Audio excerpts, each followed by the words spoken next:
સ્વાગત છે આજના આપણા આ સઘન વિશ્લેષણમાં એટલે કે આજના આ ડીપ ડાઇવમાં.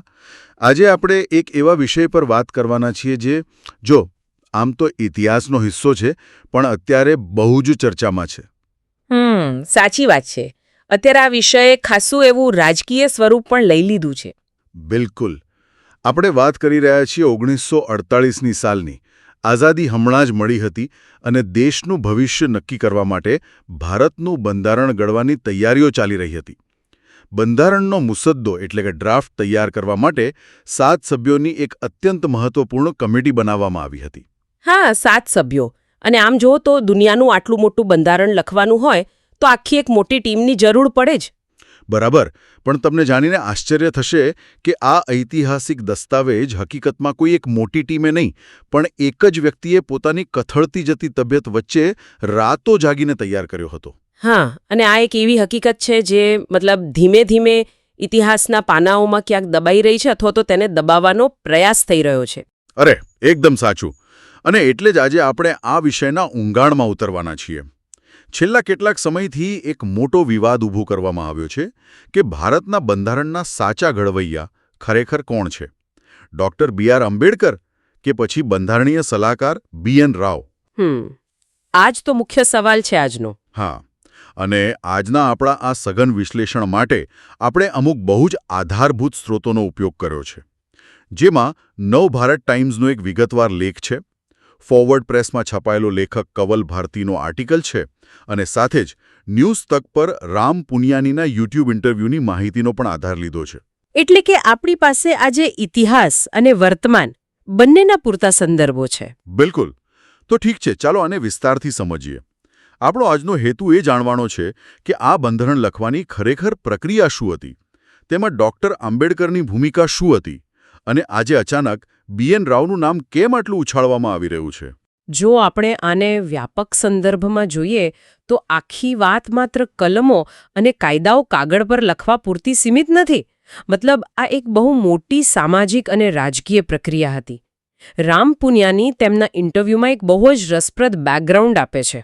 અચ્છા, શું બેકગ્રાઉન્ડ આપે છે તે? તેઓ કહે છે કે આની શરૂઆત ખરેખર તો 1928માં જ થઈ ગઈ હતી, જ્યારે મોતીલાલ નહેરુ કમિટી બની હતી. જુઓ, બ્રિટિશરોની જોહુકુમી સામે ભારતીયોને પોતાના મૂળભૂત અધિકારો કેવા હોવા જોઈએ તેનો પહેલો સ્પષ્ટ વિચાર ત્યાંથી આવ્યો હતો. ઓહ, એટલે કે બંધારણ સભા બની તેના ઘણા વર્ષો પહેલા જ આના મૂળ નંખાઈ ગયા હતા? એકદમ સાચું. સમાનતા અને સ્વતંત્રતાના જે બીજ સ્વતંત્રતા સંગ્રામમાં રોપાયા હતા તેને એક પાક્કું કાયદાકીય માળખું આપવાનું કામ બંધારણ સભાનું હતું. એ વાત સાચી કે બીજ પહેલેથી રોપાયેલા હતા, પણ જુઓ, જ્યારે તેને વાસ્તવિક રૂપ આપવાનો ડ્રાફ્ટિંગનો સમય આવ્યો ત્યારે સ્થિતિ બિલકુલ અલગ જ હતી. નવભારત ટાઈમ્સના લેખમાં આપેલી વિગતો ખરેખર ચોંકાવનારી છે. હા, એ 7 સભ્યોની કમિટીવાળી વાત ને? હા, આપણે શરૂઆતમાં જે 7 સભ્યોની ડ્રાફ્ટિંગ કમિટીની વાત કરી એનું સત્ય નવેમ્બર 1948માં આ જ કમિટીના એક સભ્ય ટી.ટી. કૃષ્ણમાચારીએ બંધારણ સભામાં ઊભા થઈને દુનિયા સમક્ષ મૂક્યું હતું. બરાબર છે. ટી.ટી. કૃષ્ણમાચારીએ બંધારણ સભામાં એકદમ સ્પષ્ટ સ્વીકાર્યું હતું કે કમિટીના 7 સભ્યોમાંથી એક સભ્યે રાજીનામું આપ્યું અને ખબર છે તેમની જગ્યા ભરાઈ જ નહીં. બાપરે, કામ શરૂ થાય પહેલા જ એક વિકેટ પડી ગઈ. હા, અને એટલું જ નહીં, એક સભ્યનું અવસાન થયું. એક સભ્ય મોટાભાગનો સમય અમેરિકામાં રહ્યા અને અન્ય 2 સભ્યો સરકારી કામકાજમાં દિલ્હીની બહાર જ વ્યસ્ત રહ્યા. અરે, આ તો પેલા કોલેજના ગ્રુપ પ્રોજેક્ટ જેવું થઈ ગયું. ગ્રુપ પ્રોજેક્ટ એટલે કઈ રીતે? જ્યાં કાગળ પર તો આખા ગ્રુપના બધા સભ્યોના નામ લખેલા હોય પણ છેલ્લી ઘડીએ પ્રેઝન્ટેશન બનાવવાનું આખું કામ કોઈ એક જ વ્યક્તિના માથે આવી પડે. હા, એકદમ સચોટ ઉદાહરણ આપ્યું. અને અહીં એ વ્યક્તિ હતા ડૉક્ટર બી.આર. આંબેડકર. બિલકુલ. અને લેખ જણાવે છે કે ડૉક્ટર આંબેડકરને ડાયાબિટીસ અને બ્લડ પ્રેશરની બહુ ગંભીર બીમારી હતી. સ્વાસ્થ્ય સારું નહોતું એમનું. છતાં પણ તેમને સતત 100 દિવસ સુધી બંધારણ સભામાં ઊભા રહીને એક કલમનો બચાવ કર્યો, વિરોધીઓના સવાલોના જવાબો આપ્યા અને જરૂરી સુધારાઓ પર ચર્ચા કરી. આ ખરેખર અકલ્પનીય છે. એક બીમાર વ્યક્તિ સળંગ 100 દિવસ ઊભા રહીને આખા દેશનું બંધારણ ઘડે છે. સાચી વાત. પણ અહીં મને એક મોટો સવાલ એ થાય છે કે જો ડૉક્ટર આંબેડકરે જ આ બધી મહેનત કરી, રાતો જાગ્યા, તો આ આખી ચર્ચામાં BN રાવ ક્યાંથી આવ્યા? જુઓ, આ બહુ જ વ્યાજબી સવાલ છે. BN રાવ બંધારણ સભાના બંધારણીય સલાહકાર અને સચિવ હતા. એટલે કે તેઓ એક અત્યંત કાબેલ અને અનુભવી સિવિલ સર્વન્ટ હતા. અચ્છા, એક બ્યુરોક્રેટ હતા. હા, તેમણે દુનિયાભરના બંધારણોનો ઊંડો અભ્યાસ કર્યો હતો. એક સરકારી અધિકારી તરીકે તેમનું કામ જે વિચારો અને પ્રસ્તાવો આવે તેને કાનૂની ભાષામાં ગોઠવવાનું, તેને એક માળખાગત રૂપ આપવાનું હતું. થોભો, અહીં હું થોડો વિરોધ કરીશ. હા, બોલો ને. કેટલાક લોકો એવી દલીલ કરે છે કે જો BN રાવે બધું જ ડ્રાફ્ટ કર્યું હતું તો આંબેડકર તો માત્ર તેને રજૂ કરનારા જ થયા ને? શું BN રાવ માત્ર એક ટાઈપિસ્ટ હતા કે તેમનો કોઈ સૈદ્ધાંતિક પ્રભાવ પણ હતો? ના, BN રાવ માત્ર ટાઈપિસ્ટ નહોતા, પણ રામ પુનિયાની જે મુદ્દો સમજાવે છે તે એ છે કે BN રાવનું કામ વિચારોને ઓર્ડરમાં ગોઠવવાનું હતું. હું એક ઉદાહરણ આપું. હા, સમજાવો. ધારો કે કોઈ ઇમારત બનાવવાની હોય તો એન્જિનિયર જમીનની માપણી કરી આપે, ક્યાં કેટલો સામાન જોઈશે તેનું લિસ્ટ બનાવી આપે. પણ એ ઇમારતનો આત્મા કેવો હશે, તેની ડિઝાઇન કેવી હશે, કયો ઓરડો ક્યાં આવશે, એ બધું નક્કી કરવાનું કામ મુખ્ય આર્કિટેક્ટનું હોય છે. ઓહ, સમજી ગયો. અને બંધારણના કેસમાં એ આર્કિટેક્ટ ડૉક્ટર આંબેડકર હતા. બિલકુલ. ભારતીય સમાજની જટિલતાઓને સમજીને કયા કાયદા દેશને એક રાખી શકશે તે સૈદ્ધાંતિક દિશા આપવાનું કામ આંબેડકરે કર્યું હતું. એટલે એમ કહી શકાય કે રાવે કદાચ કાનૂની ભાષાની ફ્રેમ બનાવી આપી હોય, પણ એ ફ્રેમમાં કયું ચિત્ર મૂકવું એ ડૉક્ટર આંબેડકરનું વિઝન હતું. અને આંબેડકર પોતે એટલા પારદર્શક અને મહાન હતા કે તેમણે 25 નવેમ્બર 1949ના તેમના ઐતિહાસિક ભાષણમાં ખુલ્લા દિલથી BN રાવ અને ડ્રાફ્ટમેન SN મુખર્જીનો આભાર પણ માન્યો હતો. ખરેખર? તેમણે જાહેરમાં આભાર માન્યો હતો? હા, તેમણે કહ્યું હતું કે આ લોકોના પેપરવર્ક વિના મારું કામ ખૂબ મુશ્કેલ બની જાત. પણ જુઓ, કોઈને પેપરવર્ક માટે ક્રેડિટ આપવાનો અર્થ એ નથી થતો કે મુખ્ય સર્જકનું સ્થાન કોઈ બીજું લઈ લે. સાવ સાચી વાત. આ તો થઈ કાગળ પર લખવાની વાત. પણ એ કાગળ પર કયા વિચારો લખાશે એની લડાઈ કદાચ વધુ મોટી હતી.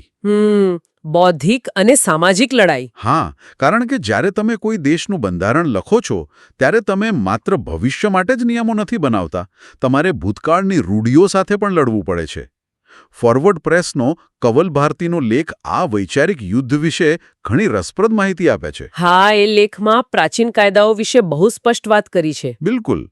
લેખ મુજબ ડૉક્ટર આંબેડકરનો સૌથી મોટો વિરોધ પ્રાચીન કાયદાઓ સામે હતો, જેમ કે મનુસ્મૃતિ કે યાજ્ઞવલ્ક્યના કાયદાઓ. હા, અને આ વિરોધ પાછળ કોઈ અંગત દ્વેષ નહોતો, પણ એક બહુ જ મજબૂત સામાજિક કારણ હતું. સામાજિક કારણ એટલે કેવું કારણ?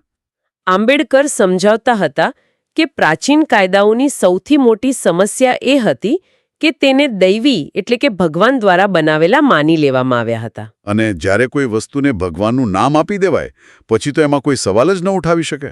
બરાબર. જો કાયદો દૈવી હોય તો માણસ તેમાં કોઈ બદલાવ ન કરી શકે. પરિણામે સેંકડો વર્ષો સુધી સામાજિક કુરિવાજો અને વર્ણ વ્યવસ્થા જડ બની ગયા. એટલે કે સમાજની પ્રગતિ જ અટકી ગઈ. હા, સમાજ સમય સાથે બદલાઈ શક્યો નહીં અને પતન તરફ ધકેલાયો. આંબેડકરનું સ્પષ્ટ માનવું હતું કે સ્વતંત્ર ભારતનો કાયદો ધર્મનિરપેક્ષ હોવો જોઈએ. કાયદો માણસો માટે છે, કોઈ ઈશ્વરીય ફરમાન નથી. બહુ જ ઊંડી વાત છે. એટલે એવો કાયદો બનાવવો પડે જેને સમય અને સંજોગો અનુસાર સુધારી શકાય. આ એક બહુ મોટો પેરેડાઇમ શિફ્ટ હતો. અને અહીં એક ખૂબ જ રસપ્રદ વળાંક આવે છે. બંધારણ સભામાં સિસ્ટમ કેવી હોવી જોઈએ તેના પર લાંબી ચર્ચાઓ થઈ હતી. હા, અલગ-અલગ દેશોના મોડેલ પર ચર્ચા ચાલતી હતી. બિલકુલ.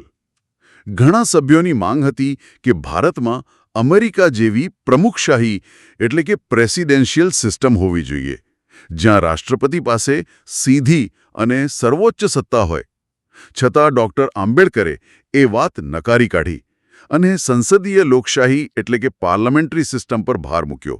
આ એક મહત્વપૂર્ણ પ્રશ્ન ઊભો કરે છે કે તેમણે આવું શા માટે કર્યું? હા, મને પણ હંમેશા સવાલ થતો કે આવું કેમ? આપણને અમેરિકન સિસ્ટમ કેમ ન ફાવત? આ મુદ્દો સમજવો બહુ જરૂરી છે, કારણ કે આમાં જ આંબેડકરની દીર્ઘદૃષ્ટિ દેખાય છે. આંબેડકર ભારતના સમાજની સાચી નસ પારખતા હતા. એટલે તેઓ જાણતા હતા કે આપણો સમાજ હજુ પણ માનસિક રીતે જાતિવાદ, કોમવાદ અને ઊંચ નીચના ભેદભાવમાં અટવાયેલો છે. જો આપણે પ્રમુખશાહી અપનાવીએ તો બધી જ સત્તા કોઈ એક વ્યક્તિના હાથમાં કેન્દ્રિત થઈ જાય. અને ધારો કે જો કોઈ એવી જડ માનસિકતા ધરાવતો વ્યક્તિ જ સીધો રાષ્ટ્રપતિ બની જાય તો તેની પાસે કોઈને પણ દબાવી દેવાની ખુલ્લી સત્તા આવી જાય. અને તે બહુ જ જલ્દીથી સરમુખત્યાર બની શકે. આપણે ત્યાં ભારતીય સમાજમાં હીરો વર્શિપ એટલે કે વ્યક્તિ પૂજા બહુ જ જલ્દી થાય છે, ખબર છે ને? અરે હા, આપણે તો નેતાઓને ભગવાન બનાવી દઈએ છીએ. બસ એ જ. જ્યારે સંસદીય પ્રણાલીમાં શું હોય છે? સત્તા વહેંચાયેલી હોય છે. વડાપ્રધાન પાસે સત્તા હોય પણ તેમણે પોતાના મંત્રીમંડળની વાત સાંભળવી પડે. સંસદમાં ચૂંટાયેલા બીજા પક્ષોના સભ્યોના સવાલોના જવાબ આપવા પડે. એટલે કે કોઈ એક વ્યક્તિ પોતાની મનમાની ન કરી શકે. બિલકુલ. લોકશાહીનું આ સંસદીય માળખું એટલા માટે પસંદ કરાયું કારણ કે તે સમાજની ખામીયુક્ત માનસિકતા માટે એક બ્રેકનું કામ કરે છે. તે એક સરમુખત્યારને જન્મ લેતો રોકવાની સિસ્ટમ છે. ક્યાં બાત હે. મતલબ દિલ્હીમાં સરકાર કેવી રીતે ચાલશે તેનું માળખું તો તૈયાર થઈ ગયું, પણ હવે આપણે જમીની વાસ્તવિકતા પર આવીએ. હા, કારણ કે અસલી ભારત તો ગામડાઓમાં હતું ને. બિલકુલ. સ્ત્રોતો જણાવે છે કે બંધારણ સભામાં ઘણા બૌદ્ધિકો એવું ઈચ્છતા હતા કે નવું બંધારણ ભારતના પ્રાચીન ગ્રામ્ય મોડલ પર આધારિત હોય. એટલે કે ગામડાની પંચાયતો પાસે બધી સત્તા હોય, ગાંધીજીના વિચારો પ્રમાણે. ગ્રામ સ્વરાજનો વિચાર. હા, પણ આંબેડકરે તેનો સખત વિરોધ કર્યો. તેમણે તો ત્યાં સુધી કહી દીધું કે ગામડાઓ અજ્ઞાનતા અને જાતિવાદના કારખાના છે. લેખમાં નોંધ્યું છે કે ડ્રાફ્ટમાં ગ્રામ્ય મોડેલ નકારી કાઢવામાં આવ્યું ત્યારે તેમણે ખુલ્લા શબ્દોમાં થેન્ક ગોડ કહ્યું હતું. અરે, આની પાછળનું કારણ બહુ પ્રેક્ટિકલ છે. આપણે અહીં આંબેડકરના અનુભવને સમજવો પડશે. કેવો અનુભવ? જુઓ, જે લોકો ગામડાઓનું રોમેન્ટિસિઝમ કરતા હતા તેઓ મોટાભાગે ઉચ્ચ વર્ગના હતા, જેમની પાસે ગામમાં જમીન અને સત્તા હતા. હા, એ લોકો માટે તો ગામડું સ્વર્ગ જેવું જ હોય. બિલકુલ. પરંતુ આંબેડકર દલિતોના દૃષ્ટિકોણથી જોઈ રહ્યા હતા. તેમના માટે ભારતીય ગામડું એક એવી જગ્યા હતી જ્યાં સામાજિક બહિષ્કાર થતો હતો, જ્યાં પાણી પીવાનો કે સન્માનથી જીવવાનો પણ અધિકાર નહોતો. ઓહ, સાચી વાત છે. એ વાસ્તવિકતા તો સાવ અલગ જ હતી. હા, ત્યાં જો પંચાયતને જ બધી કાનૂની સત્તા આપી દેવાય તો સ્થાનિક દલિતો અને શોષિતોનું શોષણ કાયદેસર થઈ જાત. એટલે જ વ્યક્તિગત અધિકારોને આટલું મહત્વ આપવામાં આવ્યું. બિલકુલ. અને એટલે જ બંધારણના ભાગ 3માં જે મૂળભૂત અધિકારો છે, અનુચ્છેદ 13 થી 35, તેના પર બંધારણ સભામાં 38 દિવસ સુધી સઘન ચર્ચા થઈ. 38 દિવસ? માત્ર અધિકારો પર? હા, આ માત્ર કાગળ પરના અધિકારો નહોતા. આ હજારો વર્ષ જૂની વર્ણ વ્યવસ્થા સામે બંધારણીય કવચ હતો. દરેક વ્યક્તિને સમાન ગણવો એ વિચાર જ ભારતીય સમાજ માટે એક ક્રાંતિ હતો. અને આ સમાનતા માત્ર જાતિ પૂરતી નહોતી. ધાર્મિક લઘુમતીઓ અંગે પણ આંબેડકરના વિચારો બહુ જ સ્પષ્ટ હતા. મને અહીં લેખમાં આપેલો એક દાખલો બહુ જ રસપ્રદ લાગ્યો. કયો દાખલો? આંબેડકરે લઘુમતીઓ અને બહુમતી વચ્ચેનો સંબંધ સમજાવવા આયર્લેન્ડનું ઉદાહરણ આપ્યું હતું. કાર્સન વિરુદ્ધ રેડમંડની વાત. પણ મને સમજાવો ને, આ આખો કિસ્સો શું હતો અને તેનું ભારત સાથે શું કનેક્શન હતું? આ ઐતિહાસિક ઉદાહરણ સમજવા જેવું છે. આયર્લેન્ડમાં તે સમયે કેથોલિક અને પ્રોટેસ્ટન્ટ લોકો વચ્ચે ભારે તણાવ હતો. ધાર્મિક વિવાદ હતો. હા, જ્હોન રેડમંડ નામના નેતા કેથોલિક બહુમતીનું પ્રતિનિધિત્વ કરતા હતા અને તેઓ આયર્લેન્ડ માટે સ્વતંત્રતા ઈચ્છતા હતા.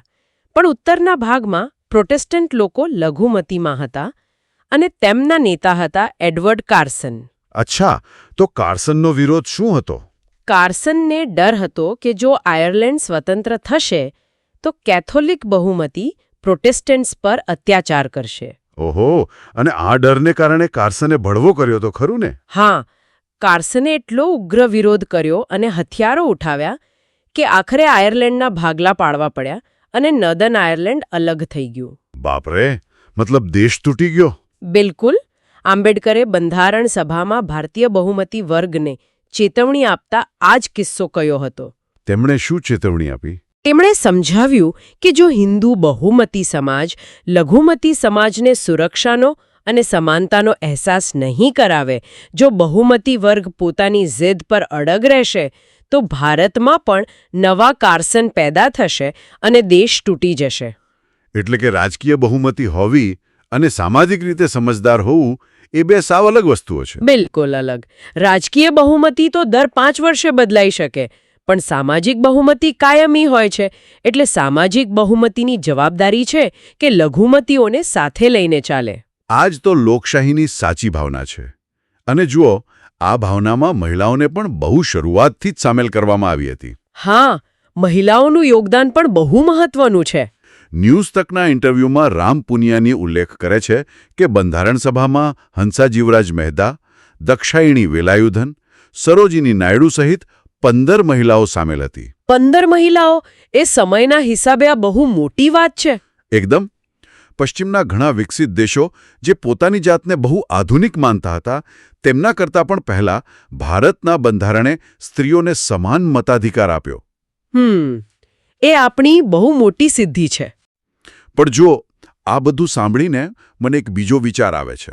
હા, કહો ને. જો ડૉક્ટર આંબેડકરે ગ્રામ પંચાયતનો પ્રસ્તાવ નકારી કાઢ્યો, પ્રમુખશાહી નકારી કાઢી, તો શું એવું ન કહી શકાય કે ડૉક્ટર આંબેડકર બંધારણ સભામાં એક સરમુખત્યારની જેમ વર્તતા હતા? શું તેમણે માત્ર પોતાના જ વિચારો બધા પર થોપી દીધા હતા? ના, આ એક બહુ સામાન્ય ગેરસમજ છે, પણ હકીકત તેનાથી તદ્દન વિપરીત છે. આંબેડકર કોઈ રાજાશાહી સરમુખત્યાર ન હતા. તો પછી તેમણે વિરોધ કેવી રીતે હેન્ડલ કર્યો? જો તમે બંધારણ સભાની ચર્ચાઓ વાંચો તો ખ્યાલ આવે કે તેઓ દરેક સભ્યના મંતવ્યો અત્યંત ધીરજપૂર્વક સાંભળતા હતા. એટલે કે તેઓ માત્ર પોતાની જીદ નહોતા કરતા? ના, જરાય નહીં. ફોરવર્ડ પ્રેસનો લેખ આનું એક બહુ સરસ ઉદાહરણ આપે છે.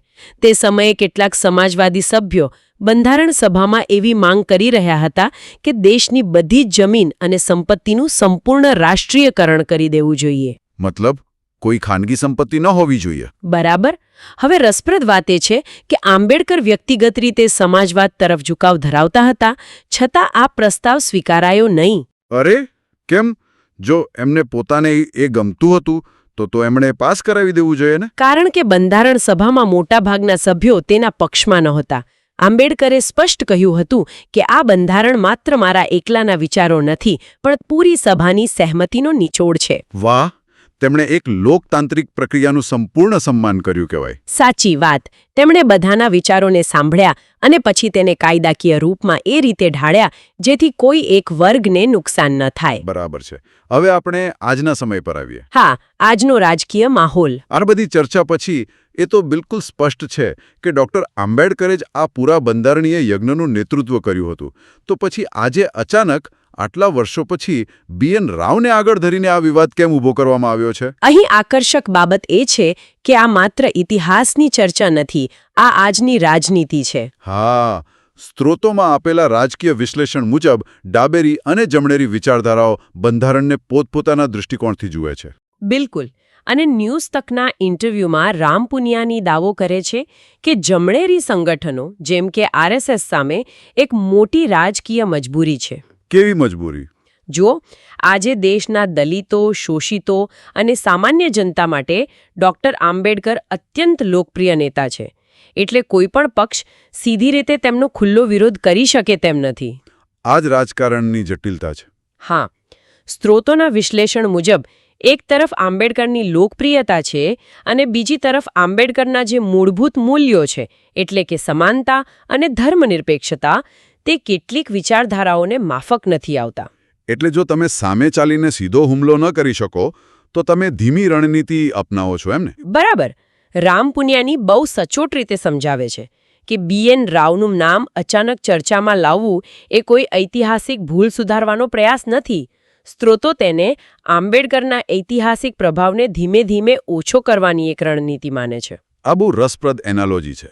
હા, જો તમારે કોઈ મોટો કિલ્લો તોડવો હોય તો તમે સીધો બોમ્બ નથી ફોડતા, કારણ કે એમાં તમારું પણ નુકસાન થઈ શકે. તેના બદલે તમે પાયામાંથી ધીમે ધીમે એક એક ઈંટ કાઢવાનું શરૂ કરો છો. ઓહ! એટલે BN રાવને સાચા નિર્માતા કહેવા એ આંબેડકરના યોગદાનના કિલ્લામાંથી પહેલી ઈંટ કાઢવા સમાન છે. બિલકુલ. જેથી ભવિષ્યમાં એવું સ્થાપિત કરી શકાય કે ડૉક્ટર આંબેડકર તો માત્ર નામ પૂરતા અધ્યક્ષ હતા, મુખ્ય કામ તો બીજા લોકોએ જ કર્યું હતું. હા, અને જુઓ, આ બાબત માત્ર એક વિચારધારા પૂરતી સીમિત નથી. આપણે એ પણ નોંધવું જોઈએ કે બંધારણનો ઉપયોગ રાજકીય સત્તા માટે કેવી રીતે થાય છે. એટલે શું, બીજા કોઈ દાખલા છે? હા, સ્ત્રોતો ઇન્દિરા ગાંધી દ્વારા 1975માં લાદવામાં આવેલી ઇમરજન્સીનું ઉદાહરણ પણ આપે છે. હા, પણ ઇમરજન્સી તો બંધારણની વિરુદ્ધ હતી ને? મતલબ એ તો લોકશાહીની હત્યા હતી. ના, એ જ તો સૌથી મોટી વિડંબના છે. ઇન્દિરા ગાંધીએ સત્તા જાળવી રાખવા માટે કોઈ ગેરકાયદેસર રસ્તો નહોતો અપનાવ્યો. હે? ગેરકાયદેસર નહોતો? ના. તેમણે બંધારણમાં પહેલેથી જ રહેલી આંતરિક કટોકટી એટલે કે ઇન્ટરનલ ઇમરજન્સીની જોગવાઈનો જ ઉપયોગ કર્યો હતો. અને જ્યારે સમય જતાં લોકોનો અને મીડિયાનો વિરોધ વધ્યો ત્યારે તેમણે જ તે કટોકટી હટાવી પણ લીધી. આ તો બહુ મોટો પાઠ છે. આ દર્શાવે છે કે કાયદામાં છૂટછાટ પહેલેથી હોય છે, પણ તેનો ઉપયોગ કોણ અને કેવી રીતે કરે છે તેનાથી આખો ફરક પડી જાય છે. સાવ સાચી વાત. સત્તા પર બેઠેલા લોકો પોતાના ફાયદા માટે બંધારણની જોગવાઈઓને વાપરી શકે છે. એટલે આખી ચર્ચાનો સાર એ છે કે જમણેરી પાંખ હોય કે ડાબેરીઓ, જેમને બંધારણમાં કેટલાક મૂડીવાદી અંશો દેખાય છે, દરેક પોતાની રીતે બંધારણને જુએ છે અને તેનો ઉપયોગ કરે છે. બિલકુલ. પણ ઐતિહાસિક તથ્ય એ જ રહે છે કે બંધારણ કોઈ એક વિચારધારાનું ગુલામ નથી. તો આ બધાનો અર્થ શું છે? આપણે આ બધી ચર્ચા કરી, ઇતિહાસ તપાસ્યો, આમાંથી શું સાબિત થાય છે? મારી દૃષ્ટિએ એ સાબિત થાય છે કે આ કોઈ નાનું કામ નહોતું. બિલકુલ. બંધારણની યાત્રા એ માત્ર દિલ્હીની સંસદના કોઈ વાતાનુકૂલિત ઓરડામાં બેસીને લખાયેલું પુસ્તક નથી. તે ભારત જેવા વિવિધતાથી ભરેલા દેશને, જે હજારો વર્ષોથી સામાજિક અસમાનતામાં જીવતો હતો, તેને સમાનતા અને ન્યાયના પાયા પર ઊભું કરવાની એક અત્યંત કઠિન જદ્દોજહેદ હતી. એકદમ સાચું. ભલે આજે BN રાવનું નામ વિવાદ ઊભો કરવા માટે લેવાતો હોય, પરંતુ ઇતિહાસના તથ્યો ચીખીને કહે છે કે ડૉક્ટર BR આંબેડકર જ આખી પ્રક્રિયામાં સૌથી કેન્દ્રીય, સૈદ્ધાંતિક અને ઐતિહાસિક ભૂમિકા ભજવી હતી. અને મને લાગે છે કે આ ચર્ચાના અંતે આપણે આંબેડકરે આપેલી એક ચેતવણીને યાદ કરવી જોઈએ. કઈ ચેતવણી? જ્યારે આખું બંધારણ બની ગયું ત્યારે તેમણે સ્પષ્ટ શબ્દોમાં કહ્યું હતું કે બંધારણ ગમે તેટલું સારું કેમ ન હોય, પણ જો તેનો અમલ કરનારા લોકોની માનસિકતા સાંપ્રદાયિક કે પક્ષપાતી હશે તો તે બંધારણ આખરે નિષ્ફળ જ સાબિત થશે. બહુ ડરાવણી પણ સાચી વાત છે આ. અને તેમણે એ પણ ઉમેર્યું હતું કે જો બંધારણ ખરાબ હશે પણ તેનો અમલ કરનારા લોકો સારા હશે તો તે દેશનું ભલું જ કરશે. આ ખરેખર બહુ જ શક્તિશાળી વિચાર છે. કાયદો ક્યારેય સમાજની માનસિકતાને રાતોરાત બદલી શકતો નથી. બિલકુલ નહીં. આપણે કોઈ મહાન ઇમારત બહારથી જોઈને ખુશ થઈ જઈએ છીએ, પણ જો તેમાં રહેનારા લોકો જ ઇમારતની કાળજી ન રાખે તો તે ખંડેર બની જાય છે. સાચી વાત. તો આજના આ વિશ્લેષણ પછી આપણા સૌ માટે, શ્રોતાઓ માટે વિચારવાનો મુદ્દો એ છે કે શું આપણે એક સમાજ તરીકે છેલ્લા 75 વર્ષોમાં માનસિક રીતે એટલા લોકતાંત્રિક બન્યા છીએ કે આ મહાન બંધારણને માત્ર કાગળ પર નહીં પણ આપણા રોજબરોજના જીવનમાં ખરા અર્થમાં જીવંત રાખી શકીએ? કદાચ આ જે પ્રશ્ન છે જેનો જવાબ ભારતનું ભવિષ્ય નક્કી કરશે. બિલકુલ સાચું. અને આ જ ઊંડા પ્રશ્ન સાથે આપણે આપણી આજની આ ચર્ચા પૂરી કરીએ છીએ. આશા છે કે આ ઐતિહાસિક વિવાદ પાછળના સત્ય અને રાજકારણને સમજવામાં તમને એક નવો દૃષ્ટિકોણ મળ્યો હશે. મળીએ આવતા વિશ્લેષણમાં એક નવા વિષયની ઊંડાણમાં ઉતરવા માટે. ત્યાં સુધી વિચારતા રહો.